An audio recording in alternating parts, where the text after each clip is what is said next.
నమస్కారం అండి. చాలా విషయాలు పట్టాభి గారు, పాతూరు నాగభూషణ్ గారు వాళ్ళు చెప్పడం జరిగింది.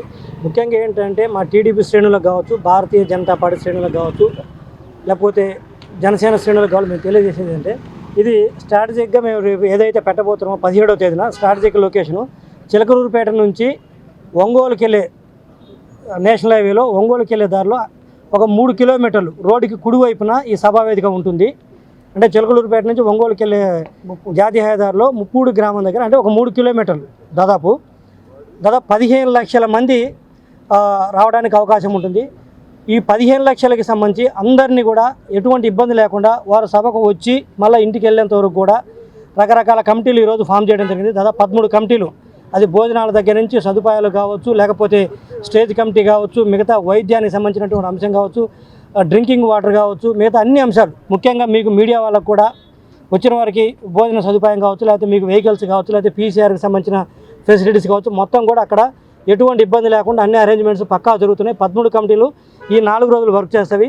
అదేవిధంగా స్టేజ్ పైన కూడా ఈరోజు ఒక నిర్ణయం తీసుకుంది. సూచాయిగా ఏంటంటే ఆ రోజు ఉండే స్టేజ్ పైన కూడా దాదాపు ఒక మ్యాక్సిమం 50 మందే ఉంటారు. ఎందుకంటే మన భారత ప్రధాని శ్రీ నరేంద్ర మోడీ గారు వస్తున్నారు కాబట్టి, అక్కడ ప్రధానమంత్రి గారు ఉంటున్నారు కాబట్టి ఎక్కువ మందిని కూడా లీడర్స్ని అకామిడేట్ చేయడానికి కుదరదు కాబట్టి కేవలం ఒక 50 మంది మాత్రమే ఉంటారు. మిగతా గ్యాలరీస్లో ఇక రాష్ట్ర స్థాయి లీడర్స్ కావచ్చు, లేకపోతే కోర్ కమిటీలో ఉండే వాళ్ళు కావచ్చు, మిగతా వాళ్ళందరూ కూడా గ్యాలరీస్లో ఉండడం జరుగుతుంది. ఆ రోజు కూడా ముఖ్యంగా స్పీచ్ కూడా ముగ్గురితో ఉండడానికి అవకాశం ఉంటుంది. ఒకటి మన భారత ప్రధాని శ్రీ నరేంద్ర మోడీ గారిది, 2 శ్రీ నారా చంద్రబాబు నాయుడు గారిది, 3 పవన్ కళ్యాణ్ గారిది. వారు ఏ అంశాలు మాట్లాడేది ఏంటనేది ఆ రోజు అక్కడ వస్తుంది. బట్ మాట్లాడటానికి ముగ్గురు అవకాశం ఉంటుంది. మీటింగ్ వచ్చేసరికి దాదాపు 4 గంటల నుంచి సాయంత్రం 6 గంటల వరకు జరుగుతుంది. వచ్చేవారందరూ కూడా ప్రజలను కూడా గమనించవలసిన కోరేది ఏంటంటే లొకేషన్ కూడా వెరీ స్ట్రాటజిక్ లొకేషను. టైమింగ్స్ ఇవి. మీరు వచ్చేటప్పుడు కూడా వారికి ఆ నియోజకవర్గాల నుంచి వచ్చేటప్పుడు కూడా వారు వెహికల్స్లో వాళ్ళకి భోజన సదుపాయాలు కావచ్చు, వాటర్ కావచ్చు, వాళ్ళకి అరేంజ్ చేయడం జరుగుతుంది. ఇక్కడికి వచ్చిన తర్వాత కూడా ఎవరికైనా వాటర్ కావచ్చు, అది ఎంత ఉంటుంది. అదేవిధంగా వెళ్ళేటప్పుడు కూడా వారికి దారి పొడవునా భోజనాలు కూడా అరేంజ్ చేయడం జరుగుతుంది.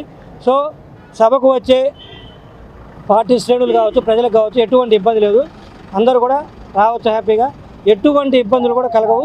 15 లక్షల మంది దాదాపు ఆ రోజు సభకు అటెండ్ అవ్వడం జరుగుతుంది. దయచేసి అందరూ వచ్చి సభను జయప్రదం చేయవలసిందిగా కోరుకుంటూ సెలవు తీసుకుంటున్నాను.